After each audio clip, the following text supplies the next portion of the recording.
Chromosomes. Little strands of nucleic acids and proteins are the fundamental genetic instructions that tell us who we are at birth. Most people are born with 46 chromosomes, but each year in the United States, about 6,000 people are born with an extra chromosome, making them a person with Down syndrome. If you've ever encountered someone with Down syndrome, you know that they are some of the kindest, most joyful people you will ever meet. They truly have something extra. My name is Lisa Nichols, and I have spent the last 24 years as both the CEO of Technology Partners and as the mother to Allie. Allie has something extra in every sense of the word. I have been blessed to be by her side as she impacts everyone she meets. Through these two important roles as CEO and mother to Allie, I have witnessed countless life lessons that have fundamentally changed the way I look at the world. While you may not have an extra chromosome, every leader has something extra that defines who you are. Join me as I explore the something extra in leaders from all walks of life and discover how that difference in each of them has made a difference in their companies, their families, their communities, and in themselves.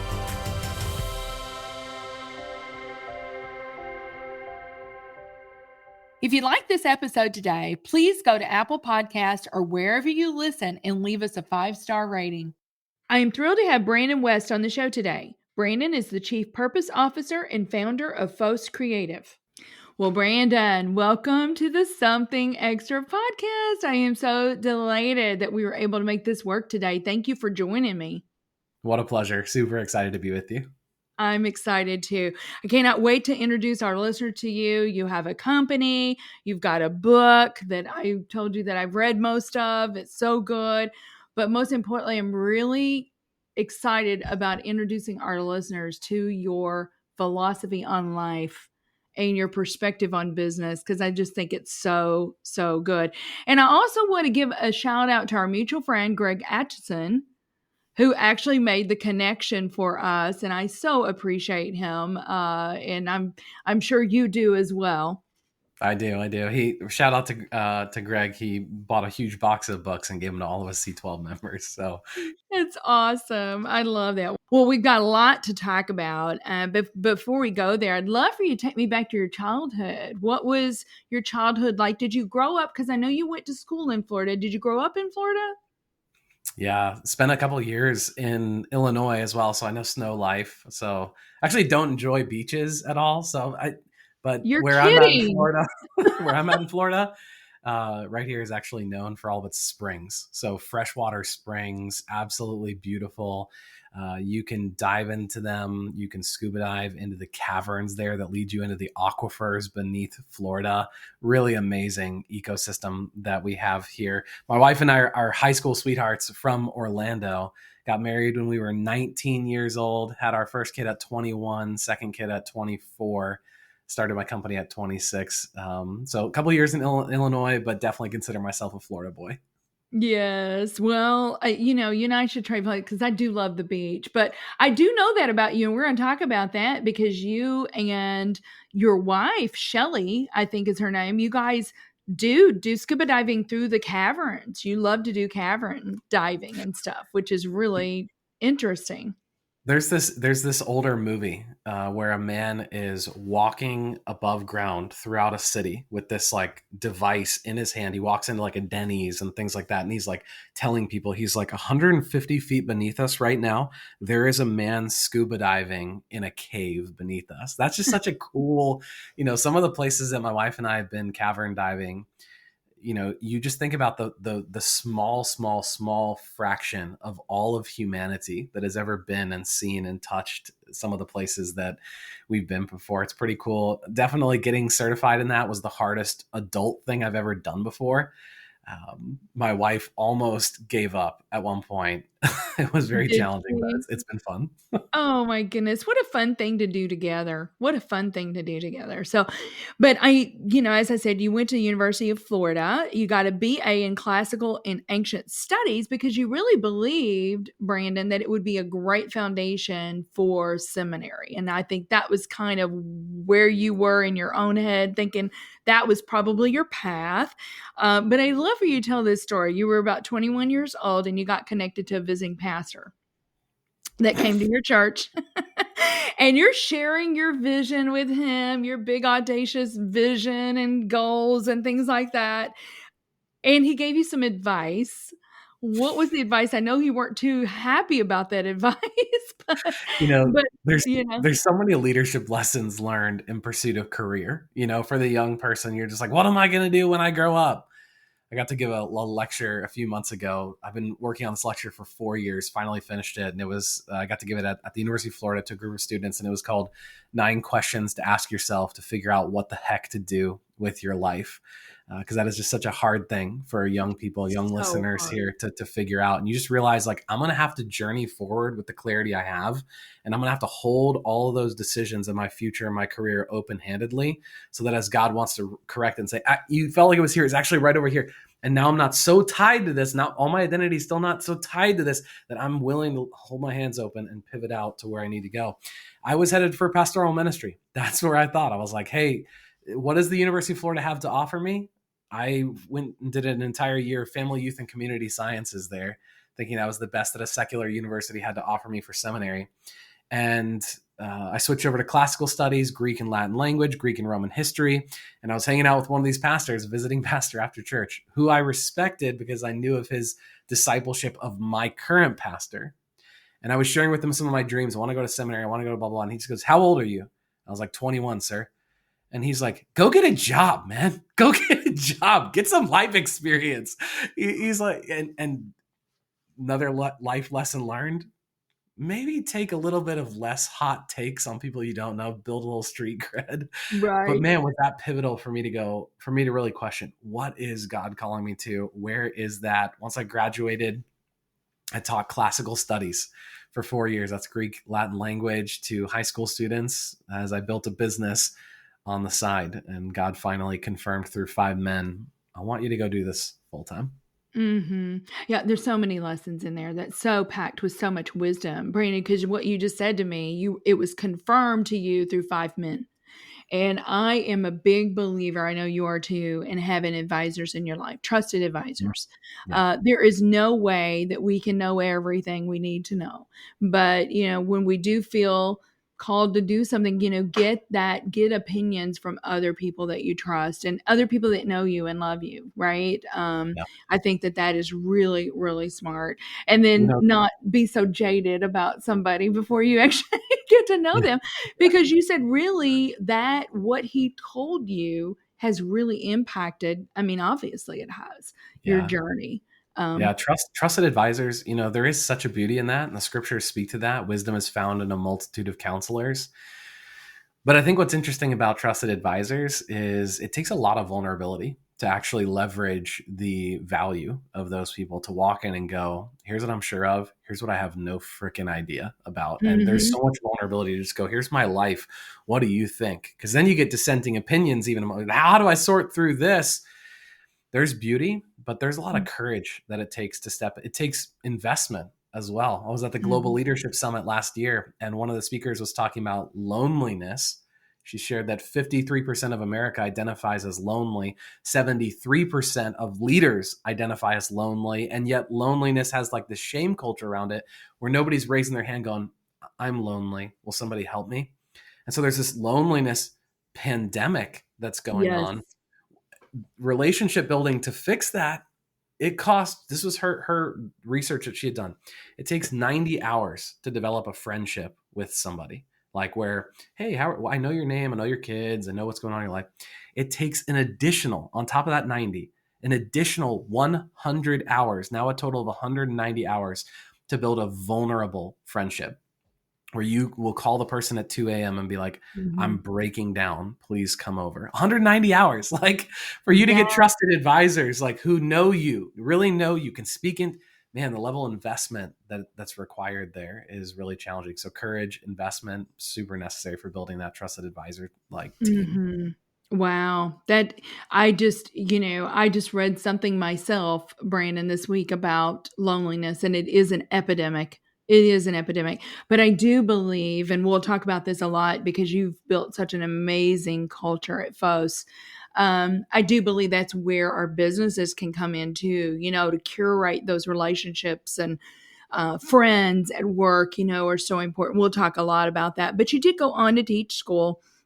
But at age 26, as you've already said, you started PHOS Creative. This was creative, and this was in 2013. I mean, really, Brandon, and I know that you wouldn't want me to say this, but you guys have been highlighted in Inc. 5000, fastest growing companies, Gator 100, best Christian workplace. You've got a myriad of awards behind that now. But tell me how, again, I think you had started the business on the side. Tell us how it all came about, and then tell us what PHOS does. What do you do? Yeah.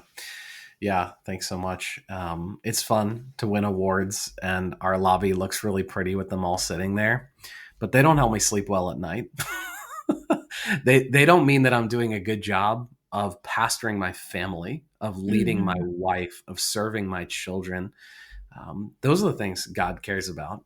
Those are the things God cares about. When I went to these 5 men in my life because I was making, as a teacher, $18,000 a year, that felt like stable income to me. And I was thinking, am I really supposed to go start? I'm doing this thing on the side. I don't know. I feel like maybe I could go full time. They were all like, yes, you should surrender your $18,000 a year career and go do this. And so it started in 2013. At the time when we started, it was mostly graphic design, build websites.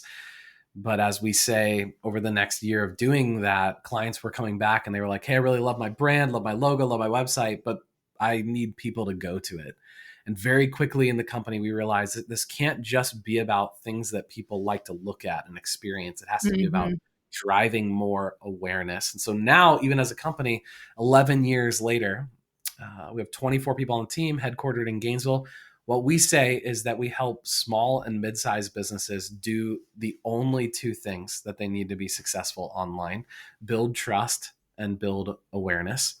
If you can build trust with your audiences and build awareness, you will win over and over. And so that's what we help businesses do now, 11 years later. I love it. I love it. I love it. Well, you guys have a really unique mission. I love this. You say you believe that businesses should exist for a greater purpose. And so you guys have a greater purpose. You support a myriad of different organizations. I know you're a big United Way supporter. We are too. But you've got two organizations in particular, Brandon, that you guys have supported. What are those organizations, and why are they important to you and to PHOS? Yeah. Our mission as a company is to cultivate true flourishing in people and organizations while reflecting the love of Jesus to the world. Our vision statement, where we want to go, what we want to accomplish, what success means to us if the Lord would have it, is to launch 30 care centers around the world that care for women and children impacted by extreme poverty and sex trafficking. Just last month, we launched our 8th center in Guatemala, 1 in North Central Florida, 3 in the Dominican Republic, 2 in Mexico, 1 in Colombia, and now 1 in Guatemala. They serve over 1,200 women and children in extreme poverty and who have been trafficked. Why them? I watched a really interesting video about 2.5 years ago, that really changed my perspective on this.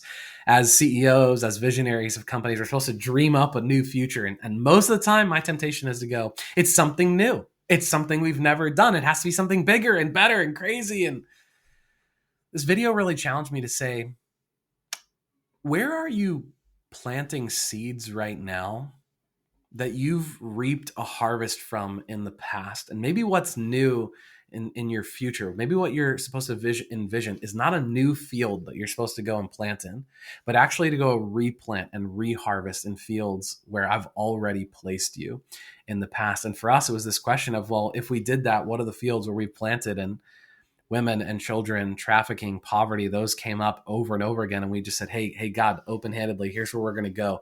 Do you want to bless it? We've partnered with 2 organizations, one locally and one globally. This is us saying, I don't want to be just about overseas and let's send money and support and resources there with being blind to my local needs and brokenness. But I also don't want to be so focused there where I'm forgetting there's other people in the world. There's other hurting around the world.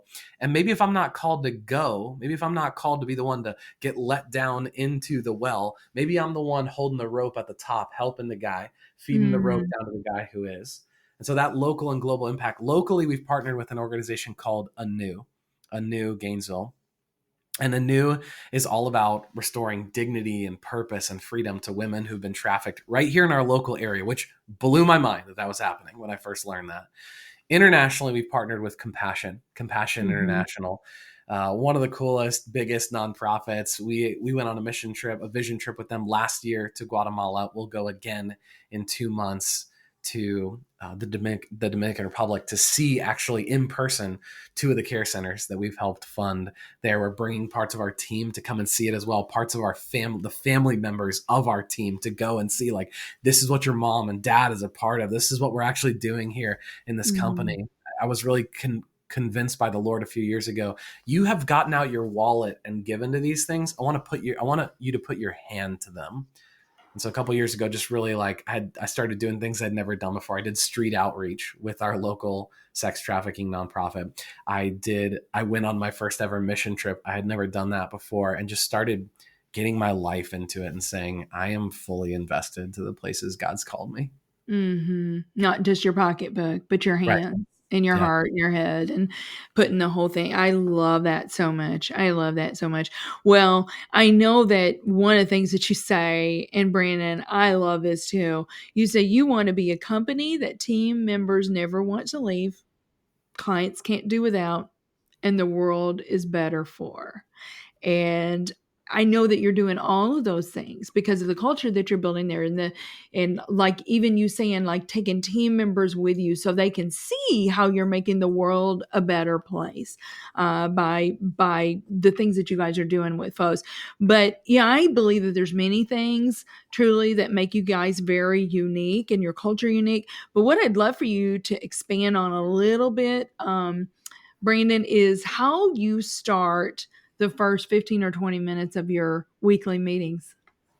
Oh, that's so good. I love talking about culture, but the truth is, culture is so stinking difficult. We, Yes. we can talk all, oh, they have a good culture, they have a bad culture. Why?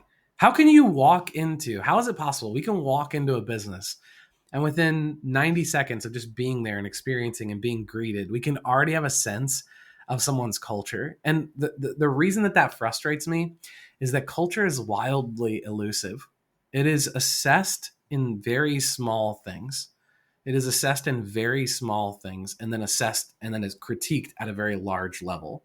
All Mm-hmm. these small things lead up to they have a great one. All these small things lead up to they have a horrible culture. That's kind of horrifying for us as leader. It calls us to much greater amounts of daily, moment by moment, choice by choice faithfulness that we're called to as a leader. For us, like, how do you take these things that you say, this is our mission, this is our vision, these are our values? How do you translate that into you're really authentically, genuinely this type of company and this type of leader? It's hard to do. At our team meetings, we have them once every other week. They are an hour and a half long. It used to take 15 to 20 minutes to do this. It rarely takes any less than 40 to 45 minutes now to do this in our company. Wow. We have 24 people on our team, and what we do, I just ask my integrator, our operations manager, she runs the meeting. She asks one question to our team. Where have you seen our values in action in the past 2 weeks? And for 40 to 45 minutes, we go around the room and people are taught on day one in their first 3 hours with me in a conference room about our mission, vision, values, and how to do this very thing.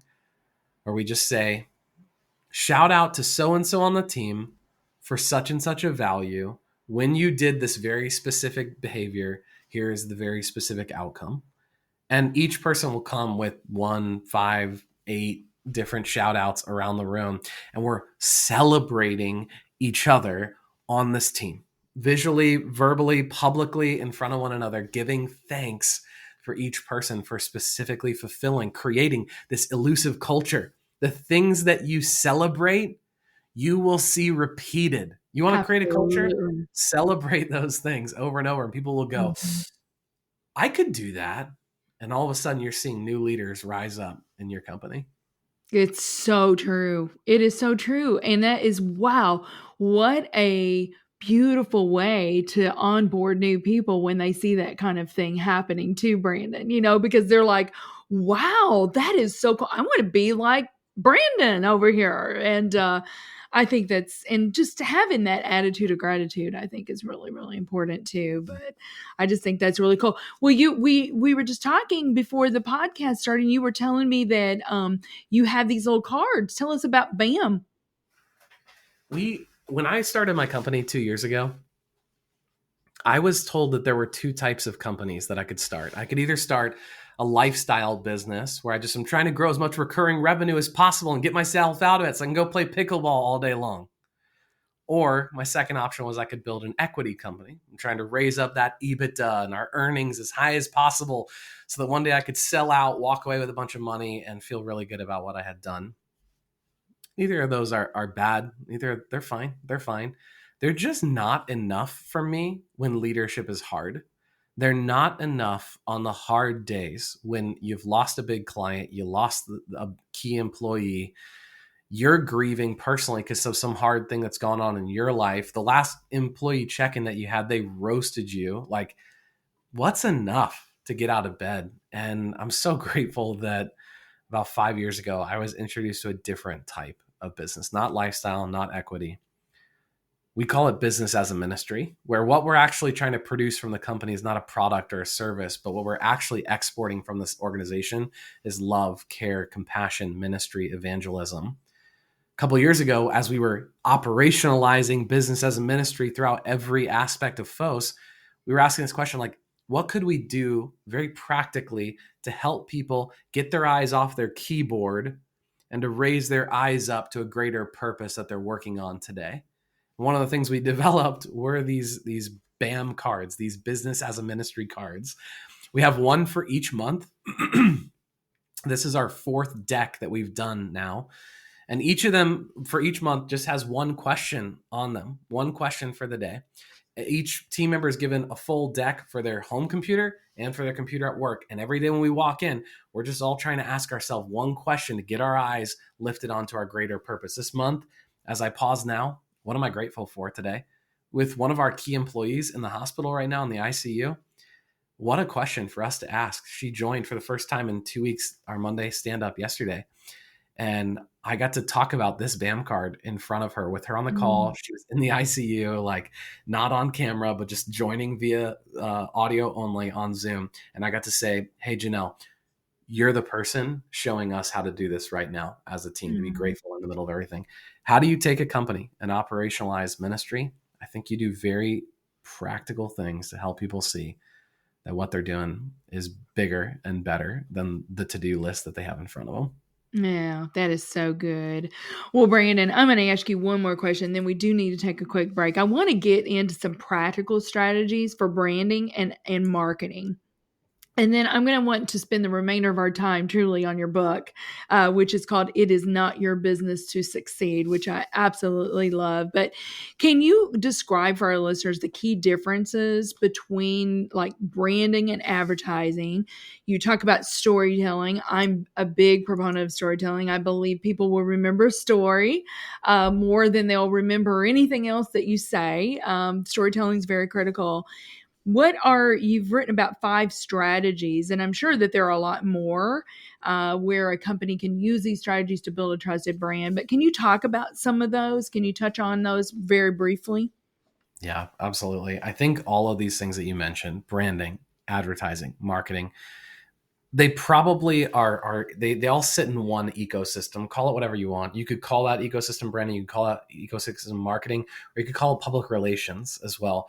In all of those things, we're trying to leverage every tool we can to reach new customers. But the truth is, and this is what I spoke to earlier, and this is really where we land as a company, is the only brand worth bringing to market is one that is full of trust. So branding then really is all about taking who a business is behind the scenes, at its core, in its identity, at its best, and bringing that message to the public with as much authenticity as possible. Meaning, if you're valuable, behind the scenes, you've got a great process, you've got a great team. Let's just authentically bring that to market. That's how we're going to build trust, showing that we're competent, showing that we're credible, showing that we're authentic, showing that we're full of empathy, that we advocate for our customers. And now the customer is going, wow, you're really good at what you do.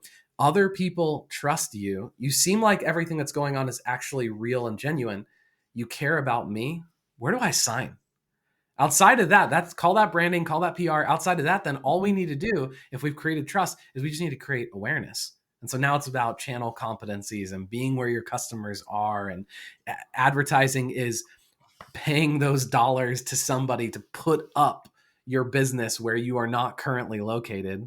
Organic inbound marketing then is all about offering the right content and white papers and webinars and articles and thought leadership and videos and content so that people who are searching for you go, what are my options? Here's one. Wow, lots of trust, low trust over here. I'm going to go ahead and fill out this contact form here. And this is where trust and awareness become these two prongs of a success strategy online for a company. That's how we think about all of those competencies working together. I love that. I love that. Yeah. So, let me ask you this, because I know sometimes, people will say, oh, it's so hard to measure. It is so hard to measure. We're going to talk a lot about measurement, because you talk about how do you measure success of a leader? How do you measure success of a parent? We're going to talk about that. But, can we go into like some practical things about how you go about measuring the success of a campaign or a brand? Yeah, absolutely. Measurement is the linchpin. Like that's what I've said to people, like they've come to me in the past and they're like, hey, I'd give you $10 million if you could prove to me how that $10 million is going to turn into 100. I'd give you $100 million if you could tell me how that would turn into $1 billion. Like if measurement and math and analytics and success ratios were as constant and predictable and easy as we would like to make it seem, everybody would be investing the $100 million knowing that they'd get $1 billion out of it. I think in the end, you're trying to just ask the most leading questions that you can. That's all you, because even as we start to get in here to measurement with leadership and faithfulness and parenting and all that, the best that you can do is control the front end of the funnel. And this is what's so hard about leading and lagging indicators in business. A lagging indicator of business. Did you make money? Medium indicator. Did you even bill the client? It's so easy to land work and they just do a bad job invoicing people. But on the way front of the end, now you're asking questions like, well, did I share a story on social media? Did I send out an email this week? Did I post a new article? Did I write the ebook that I was promising? Did we produce the video content that we said? At the front end, we're just asking, are you doing the right things? That's where measurement is most critical, in leading indicators with faithfulness, with brand integrity, with authenticity, to go and to share and put out and then measure. Am I getting eyeballs on it? Are people engaging with it? Are people getting there and just bouncing off? It's not giving them the right thing. All of these indicators are the leading key performance indicators, KPIs, that we want to track to say whether or not we think anything's ever going to be successful, if God would see it that way. Yeah, that's good. That is good. Well, one more thing, and we are going to take a quick break. I know that you love the Ritz-Carlton brand. I do too. You've studied the Ritz-Carlton brand, the gold standard, right? I don't know if you have or not, Brandon, but I've heard Horst Schulze speak a couple of times. He was a co-founder. So good. Amazing. So good. Amazing. What, they were, for our listeners, you may or may not know this, but the Malcolm Baldrige National Quality Award, they've won that twice. And that is not an easy award to win. I worked for McDonnell Douglas back in the day before Boeing bought them, Brandon. And I remember the Malcolm Baldrige Award, and it's not an easy award to win. But, why do you believe, what are some of the things that you believe that make them the gold standard as it relates to brands? I was on a podcast maybe 6 or 7 years ago when somebody asked me, what's a brand that you look up to? And dang, I just paused so hard. And I walked out of there going, I need to look up and learn from big brands that I know, like, and trust. And from that research, from that moment, came some of my affection for the Ritz-Carlton brand. Reading through their book, The New Gold Standard, is the match that lit the whole system on fire. When I finished that book, I called my wife and I said, "Hey, I'm going to do something crazy and spontaneous. It's a Friday afternoon. Pack your stuff, pack up our children. We're going to go down to Orlando. We're going to stay at the Ritz-Carlton tonight. I need to see and I need to taste everything that I've just read about for the past few weeks." And we went down there and I just began to test a few of the things that I had read about in the book. This whole idea that each employee has this blue card on them that has their mission, vision, values, and their commitments and their culture standards. And it's every person's supposed to have this blue little thing on them at all times. So I'm like, okay, here we go. Pull up to the front gate. Welcome, Mr. West. Welcome, ladies and gentlemen. I'm walking in. I go to the front desk and we're getting checked in. And I just said, "Do you have one of the Ritz-Carlton cards on you?" And she's like, "Oh, sir, I've been working here for 15 years. Here it is, sir." And I was like, "Wow, can I see it real quick?" And she hands it to me. I'm opening up. It's like, worn out because of all these years. I'm like, "Wow, this is so awesome." I'm like reading their values and culture. I'm just like, "Oh, I love this organization." And she's like, "Sir, why'd you ask me for it?" I said, "I've been studying it. I was hoping, could you get me one of these from the HR department?" And she's like, "Sir, I want you to have mine. I'll go figure out how to get another one. I want you to have mine, sir." And I was like, I can't, no way, please, sir, you must take it. And it was in those moments where you just realize, like, okay, this company's actually committed. In the book, he says that it actually wasn't very hard for them to become the number one best rated hospitality brand in the world. He said, all we had to do is do what customers expect over and over. That's it. He said the hardest thing was staying there. Because as soon as you set that standard, now everybody else is chasing that standard and you're having to lift it over and over again. Chasing that new gold standard. I mean, that's Simon Sinek's infinite game that we sort of surrender to. And we realize, like, this isn't a game we're going to win. We just have to chase the highest and best over and over again. And I just respect brands that I can learn from that seem to do that with faithfulness, with consistency. Yeah, so good. Well, we do need to take a quick break and we'll be right back with Brandon West on the Something Extra podcast.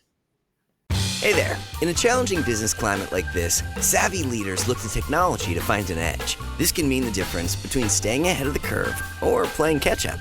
It's time to collaborate with the highly skilled experts at Technology Partners. Our team of technologists draws upon decades of experience for your project, with each bringing a passion for solving problems and a track record of success. How can we help you overcome your biggest technology challenges? Visit technologypartners.net to book a free consultation with one of our leaders. So welcome back, everyone, to the Something Extra podcast with Brandon West. So Brandon, I want to talk about this, and then I want to dig into your book a little bit, and we'll talk about something extra. And I would love to be on here with you for 5 hours, but we're not going to do that to our listeners. And I know you have other things to do, but one of the things that I have seen, and I'm sure you have too, is this idea of burnout. And really, as a leader goes, so goes the organization. So taking care of yourself and being the best version of you is so important for your team, right? So what are some of the strategies that you yourself have employed to, number one, keep from burning out? How do you stay energized on a daily basis for your team and for your family, of course, too? Oh, that's so good. That's so good. Yeah. Who has not experienced burnout at some point in their life? Who has not just felt like you were physically and emotionally, spiritually just going to collapse at some point? I agree with that. I use two phrases very carefully. Burnout is what I want to avoid, but what I want to be is actually very close. I want to be poured out. And the Apostle Paul talks about this. He says, my life has been poured out like a drink offering, like a libation to the people around me and for the glory of God. I don't want to be burnt out. What I want to be is intentionally poured out. But in order for me to do that and avoid the one and invest in the other, I have had to just surrender to the idea that some level of, here's a cultural buzzword, self-care, that some level of that is actually important. One of the talks that I love to give, got to give it to two groups of students at UF recently. I call it unselfish self-care. Unselfish self-care, that there's a way to invest in you for other people where it's not Yes. just, I just need the next reason to just like love on myself. No, I need to care for myself so that I can love on, lead, and care for other people. And so for me, I've just had to get to the place where I realize that. I've realized that through my own physical struggles, emotional struggles, this whole idea of I can't lead and love at home because I'm so worn out from work. Okay, here's what you need to do. Give less at work. Give Yes. less at work. It's like, and there have been times I've come home. I remember a date night with my wife once where I swear I was catatonic that night. I had just been railed on by an employee, and I just felt like I was like a filled up dummy sitting at the table with her trying to have dinner while she was talking to me. I was emotionally absolutely empty in every way. And it's moments like that where you just realize, like, I got to know what my warning signs are where I'm headed towards burnout so that I can invest in self to care well for others and be poured out, not burn out. Yeah, that is so good. I love that. Poured out, not burnout. Yeah, I love that whole passage there with the Apostle Paul. Well, let's talk about your book for just a minute. It's not your business to succeed. I would highly, highly, highly encourage our listeners to go out and get the book. It is really, really good. One of the things that you talk about, the first chapter, is the fatal flaw of outcome-based thinking. And as leaders, it's all about the results. It's all about the outcome. It starts with another one of my heroes of the faith, who is Francis Chan. Love Francis Chan. He says, our greatest fear should not be a failure, but of succeeding at things in life that don't really matter. Wow. I mean, Brandon, it reminds me of that quote, that adage that says you don't want to get to the end of your life and realize that the ladder was against the wrong wall, right? So good. You go on and to ask the question, so how do you measure success as a leader? If there's a fatal flaw in outcome-based thinking, how do you do that? And can you summarize what you think and your philosophy on that? Yeah. I think any of us could actually very easily define what the outcome-based mindset is, because we live, like, it is our default. It is what our culture trains us to do from a very young age. You don't get to pass this grade unless you get good grade. Just from the youngest, the outcome-based mindset is, I am what I produce. That is who I am as a person. My identity, my success as a leader, my definition of failure and success, who I am, is tied up in what I produce, in the outcomes that I get, and the results that I'm able to achieve. But the problem is, I cannot guarantee any of my results and outcomes. Is it not a global pandemic that like causes us all to, it's like, I have this great goal for the year, this great vision. And 3 months in, you're going, probably I'm going to need to change this. You realize, like, I'm not in control. I am not in control of my outcomes. The leader, we work so all day long to figure out, what are the results? What are the metrics? How do I measure this? How do I get what I want? And when we surrender this idea of I can't control them, it forces us to ask a new question. And for me, that has been the way that we define success. I think traditional success is, I am successful, or I will be successful when I fill in the blank. Yes. And I think actually God has a different purpose, where success for us isn't about what we produce, but what we chase.